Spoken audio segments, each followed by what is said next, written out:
Friends எல்லாருக்கும் good morning. நம்ம வந்து ஒரு கப்பு பாசிப்பயிறு எடுத்திருக்கோம், 1.5 கப்பு பச்சரிசி, ரெண்டையும் நம்ம ஒரு டிஃபனுக்கு ரெடி பண்ணிக்கலாம். இப்போ நம்ம வந்து கழுவிட்டு ஊற வச்சுக்கலாம் ஒரு 6 மணி நேரம்.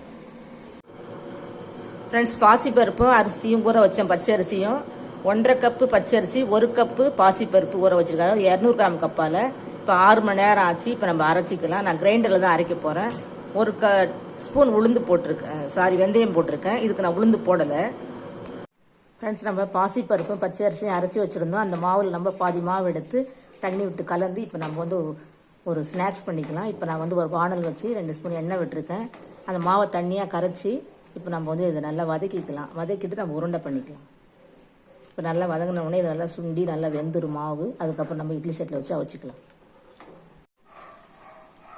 இப்போ நல்லா மாவு சுருண்டு வந்துருச்சு, வானலில் ஒட்டாமல். இப்போ நம்ம வந்து ஆற வச்சுக்கலாம்.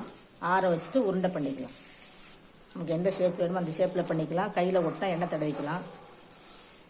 இது ஒரு ஈவினிங் ஸ்நாக்ஸு, சூப்பராக இருக்கும்.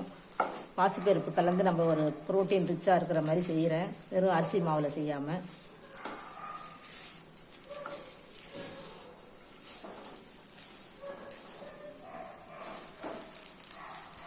ஃப்ரெண்ட்ஸ், இப்போ நம்ம மாவெல்லாம் பிசைஞ்சு உருட்டி குட்டி குட்டியாக செஞ்சு வச்சுருக்கோம். இப்போ நம்ம ஒரு இட்லி சட்லி தண்ணி வச்சுருக்கோம். தண்ணி இப்போ தான் லேசாக வச்சுருக்கேன், கொதிக்குது. இது வந்து ஒரு 10 நிமிஷம் அவிச்சு எடுத்துக்கலாம். ஃப்ரெண்ட்ஸ், நம்ம இட்லி செட்டில் உருண்டையை அவிச்சு எடுத்துட்டோம். பாருங்க, நான் 10 நிமிஷம் கழிச்சு எடுத்துட்டேன். இப்போ ஆறிட்டு இருக்கு. ஒரு வானல் வச்சுருக்கேன், 2 ஸ்பூன் எண்ணெய் விட்டுருக்கேன். இப்போ நம்ம தாளிச்சிக்கலாம்.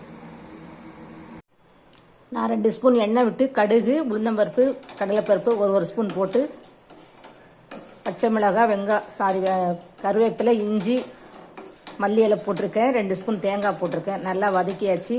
ஒரு 1/4 ஸ்பூன் தனி மிளகாய் தூள், இட்லி பொடி, முருங்கைக்கீரை இட்லி பொடி 1 ஸ்பூன் போட்டிருக்கேன். ரொம்ப டேஸ்ட்டாக இருக்கும். இப்போ வாங்க சாப்பிட்டுக்கலாம். நான் ஸ்டவ் ஆஃப் பண்ணிட்டேன்.